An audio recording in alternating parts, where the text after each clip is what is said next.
Welcome, and I am Elissa, and this is my channel, On the Wheel. I create content on children with autism. I have a son who is on the autism spectrum, and he is also ADHD, and he is now 13 years old. So I try to do a lot of videos on what it's like for him and what it's been for me as a parent on getting him through the stages of life with autism. This video is on bullying. It's a very touchy subject because it's something that I have dealt with my son, and maybe you have dealt with it too. That's why you're here. Maybe you're just curious. That's why you're here. But this is just to make you aware of how to help your child when dealing with bullying. My first encounter with my son with bullying was in his early elementary years. I would say he was about maybe third grade when we first encountered bullying. As a parent, it's something you don't want to have to go through. It's something you feel like your child doesn't have to go through moments in school of sadness or pain or hurt. And as a parent, that can be very sad for you as well, and very angry. Makes you angry at kids because kids are kids, but sometimes the things they say can be damaging. I mean, how many times have we seen people lose their life or take their lives because of something someone has said or something someone has done? So this is a very serious topic. I would say to those kids that are going through these moments to reach out for help and try to speak to someone that you know close to you that you can depend on and count on, or a teacher or something. My first encounter with my son in third grade, he was targeted because he was not very social. He wasn't a social butterfly, and that's one of the things with ASD is that they're very antisocial. They can be. They pretty much keep to themselves, and they're not aware of slang terms. And so because my son is very innocent in his thinking and his knowledge, a lot of times people, the kids can cap on you, can talk smack about you, and you don't get it. You don't get that you're the butt of the joke because you don't understand the joke. And a lot of times that was the case for my son. He didn't understand that he was the pun. He was the joke. It would be times I would pick him up from school. That's something I would do daily. When I pick him up from school, I would ask him about his day. Hey, how was your day? What happened today? And a lot of times I had to pay attention to the body cues, the body language. That's something I would say is very important. Picking my son up and seeing that he's kind of downcast, shoulders slumped. His voice is very, soft. Usually when I pick my son up from school, he's very hyper, or he could just be like, hey, I had a long day, I'm tired. But I can tell when he's had a rough day because it's all in his body language. So I would say as a parent, please pay attention to your child's body language and the unspoken cues, the shoulders, the voice, the somberness in his, his stance. And just ask a lot of questions without sounding like you're probing them, but just try to, get to the bottom of questions. My son was not aware that when kids were laughing, they were laughing at him, not because of something he did, but because of just who he is. And he didn't understand that. There are times when I would tell my son certain phrases like, closed mouth, don't get fed. I say that a lot. And to him, he didn't quite understand that because he would always say, I'm not hungry. So there are a lot of terms that kids say that children with autism don't quite get because they take it so literal, and they're not able to understand the subliminal tone or the subliminal message and what the kids are saying, and so it makes them easy to stand out. A lot of times my son did not engage with what we would call the bad kids. The kids that were loud, the kids that were disruptive.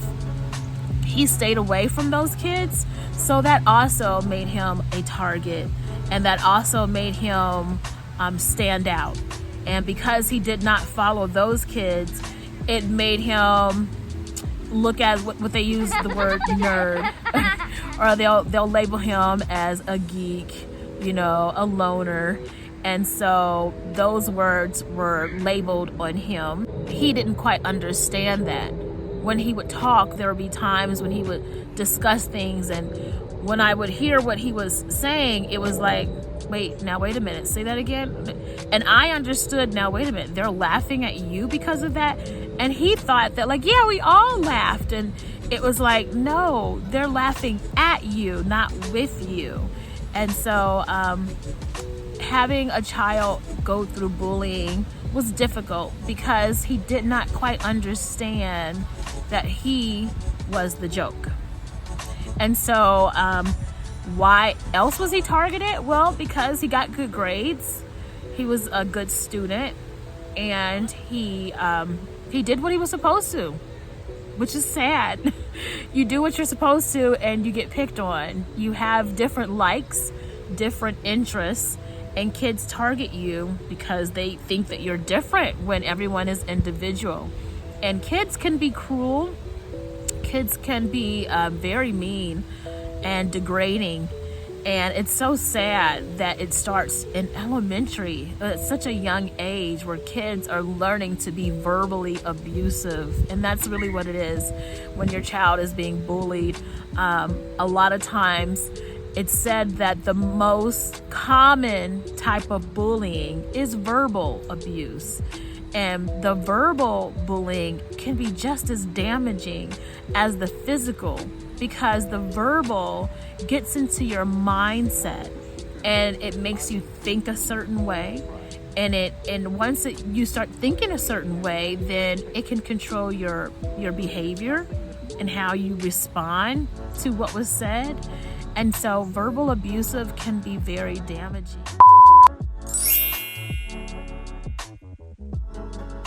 And I would say if your child is going through a lot of verbal abuse, and you have notified teachers and you have notified the school, and nothing still seems to be done with it, I would say get your child an outlet.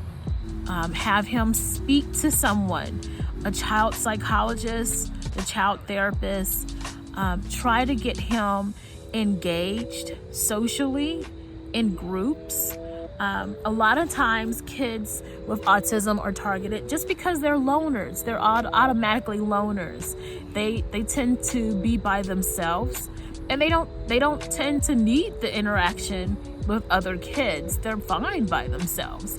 They don't see anything wrong with it, but other kids see something wrong with it because they look at it like, oh, he's too good, she's too good, they don't want to play with us. And so they take it as an offense, and it makes them target that person. I would say try to build your child's social skills. That is number one. Build your child's social skills, because it's good to be interactive with other people. And I understand sometimes kids want to be left alone, but a lot of times my son would not engage with anybody because he just labeled them as bad kids. And I had to teach him, well, just try to get to know them, talk to them, say hi or sit with them at lunch. And, I don't want you to do what they tell you to do. Now, if they tell you to do something bad, don't do it. But just try to be more engaging. If your school has clubs, get your child involved. And believe me, sometimes your kid will say, I don't want to do it. I don't want to do it. Sometimes you have to make them get in there, and so they can get their feet wet. I mean, they're going to say no, but you as the parent has to make a decision based off of what your goals are for that child. You don't want to overstep on the boundaries, but at the same time, you want to do what's best for the child. And building their social skills, keeping them engaged with other children helps for them to understand how children interact and teaches them those subliminal cues, so that way when people do joke, they can laugh because now they understand, because they've been around kids and they've been around, how they act and interact, and it makes them more aware. Another thing that you can do is karate, believe it or not. I was told to put my child in karate. One was because he struggled with some physical aspects. So he didn't have quite strong strength with his hands, so he struggled with doing certain things. And occupational therapy, he was in occupational therapy. He struggled with, doing certain like buttons and zippers and stuff. And so my doctors suggested, hey, put your child in karate or any type of martial arts, because that will teach them discipline. It will also help teach them self-control with their body. It will teach them self-defense if need be, And so you don't want to just be oblivious to the fact that the world can be dangerous. You want your child to be able to protect themselves if it came down to that. You don't want them to go in thinking like, oh, I'm going to be kicking some butt now. That's not the case. But the case is for them to gain a skill and to be able to harness it and be disciplined with that skill and know when and when not to use it. And so getting your child in martial arts is a really good thing. I did get my son in martial arts, and believe it or not, I felt like that helped him with understanding his body and interacting with other children. So that was a good thing to do. Bullying can take a toll on the whole family, not just the child and not just the parents, but maybe the siblings as well. Because for my daughters, they were sad when my son was sad, and it made them upset, and it made them want to retaliate.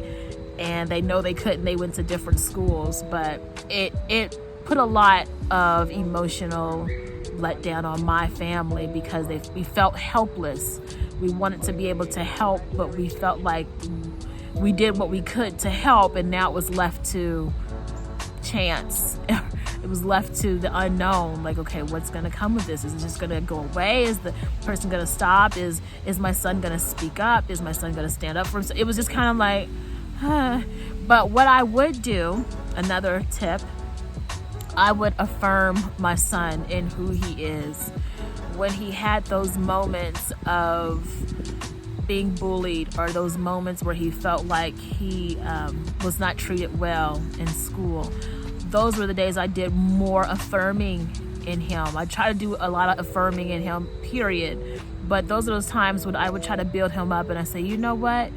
That's their loss, because you are a really great person to be around. You're funny, you're handsome. I just do a lot of building up, because you go to school and you get told all these things, or you get isolated from a lot of games and interactions with other kids, and you come home feeling let down, you come home feeling low. And so my job as a parent was to build my child back up, was to make him feel loved and to make him feel needed. And that's something you have to put into practice all the time, not just in times when something happens, but at times because you want your child to know they are loved, and you want your child to build their confidence. And the way to do that is by affirming them, to where you're casting down all the negativity that was said to them, and you're building up and you're instilling those confidential affirmations in that child that child needs to keep going. Like, you're smart, you're great. Those kids, that's their problem, that they don't recognize that. You do your best to build that child up. I will say another tip is, don't let your child bring valuables or money to school, because it makes them a target. My son was one of those, in his innocence, can be very naive at times. So he would bring money, and there were times where they would have Spirit Week, And so Spirit Week, it would say like, oh, if you want to wear jeans, bring in $1. Well, not knowing, but my son would bring in $10 because in his head, he didn't have one single dollar, but he had 10 singles in that $10. So he knew, well, I can just get the change. I have the money. And so he would do things without me knowing. So I have to make sure that he knew that the rules were, you are not allowed to bring money to school without me knowing. And that's just to protect him, because I would tell him all the time, kids steal, kids take things, and a lot of times kids will get you out of your money just by saying, little smart stuff. Some people got really little smart mouths, and they know how to weed out the money out of your hand and yeah, you should buy us a gift, or I don't have the money. So, put the pity party on them. So, well, now your child is paying for everybody, because they got the money, and your child feels like they're doing a good thing, not knowing that those people are using him or using her and trying to get them for everything that they have. So that was one rule. You're not allowed to bring any money to school without me knowing. You're not allowed to bring any valuables to school. So I know you can bring your cell phone, but you need to keep your cell phone put up. You don't need to let anyone else use your cell phone. You don't need to be sharing your phone. Don't let anyone try to put something in your phone, any type of message or app or something. No. So I have to give my child those rules because it does not come as common sense. Your child with autism can be very naive out of innocence. And that's really all it is. It's just out of innocence. And so another thing I would say is I would try to make them aware of what bullying is. My son, in the many times that he encountered bullying, was not aware at times that he was being bullied. So please make your child aware of what bullying is, what does it entail, and what does it mean. Like give your child certain scenarios so they can understand and correlate, like, okay, this happened, that sounds similar to what happened to me. And so maybe that will help to engage more conversations of things that happen in school. But please make them aware of what bullying is. There was an incident in 6th grade where he was bullied again, and he did not understand that he was being laughed at, not being laughed with. We were laughing. I think it's a desire of him to have a lot of friends, but he did not realize that just because people talk to you or just because people are laughing does not make them your friend, and you don't understand what they're laughing at. And just because they talk and say, hey, hi, all that does not make them your friend. So my son, he did not quite understand the word term friend. He thought friend meant if someone talks to you, that's your friend. If they talk to you every day, that's your friend. And I had to break down to him, no, a friend is this, and a friend would not do this, and a friend is that, and a friend does not do this. And so just trying to get them to understand the difference between friend and foe is crucial. I will say that after you do that, what are some things you can do as a parent? Just being supportive, being aware of what's going on in the classroom, asking your child a lot of questions, watching the body language, engaging your child in different sometimes pushing your child to be in certain social groups is the best thing for the child, even though the child may not want to do it. It's what's best for the child because you want to build up those social skills. Being an advocate for your child, speaking up for your child because your child does not know how to speak up for themselves. That means meeting the teachers, talking to the principal, talking to the school therapist, getting in contact with the other parent. Anything that you can do to help that child. Affirming the child, anything you can do to help build up the child. I would just say that in all, bullying is something that no parent wants to have to go through. No parent wants to see their child sad. No parent wants to see their child hurt. by words or physically. Kids need to be held accountable for being bullies. Kids need to be held accountable. Their parents should be held accountable. If your child is a bully, you as the parent should be held accountable. A lot of times, children are the product of their environment. They are the product of their environment. And whether that means you're not paying attention to your child, or whether that means you are, your child is watching what you do and they're mocking your behavior at school. But I would say that you need to be held accountable. If you are the parent of a bully, you need to be held accountable, because you should not want your child to degrade another child just because they feel like they can. A lot of times people say, well, you don't know what that child is going through. That is true. You don't know what that child is going through as a bully, but at the same sense, that child should know right from wrong, and something should be done to help that child be more aware of the actions that they are doing.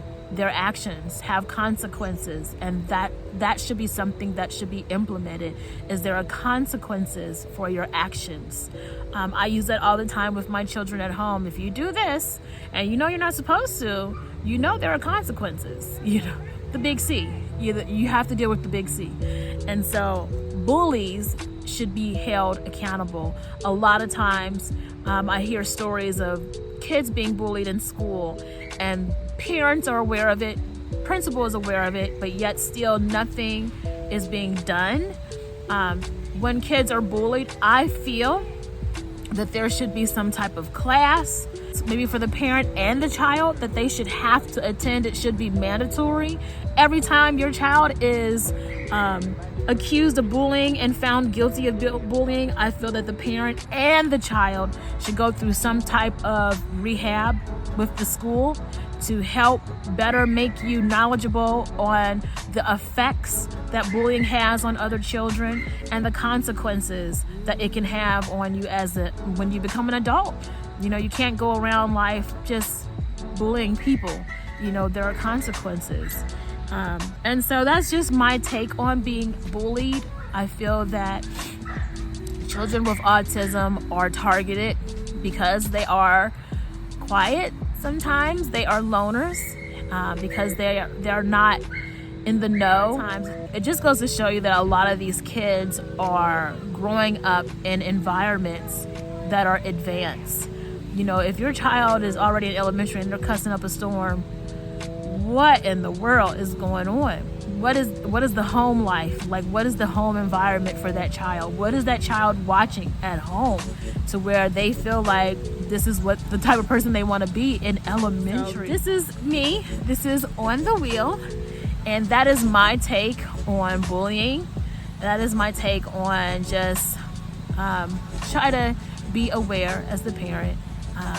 And if your child is going through it, I am praying for you, because it's not an easy moment. I am praying that you find the resources, that you get the help that you need, but most importantly, affirm your child, love on your child, build your child up, and let them know that they are beautifully loved the way they are. There is nothing wrong with them. That is first and foremost. There is nothing wrong with them. Everyone is different, you know, not just kids with certain diagnoses, but you're different, I'm different. We're not the same, we're all individuals. And so that's a beautiful thing. And so this is Elissa. Thank you for joining. Please hit the like, please hit the bell, and I will see you in the next video. Peace out, much love.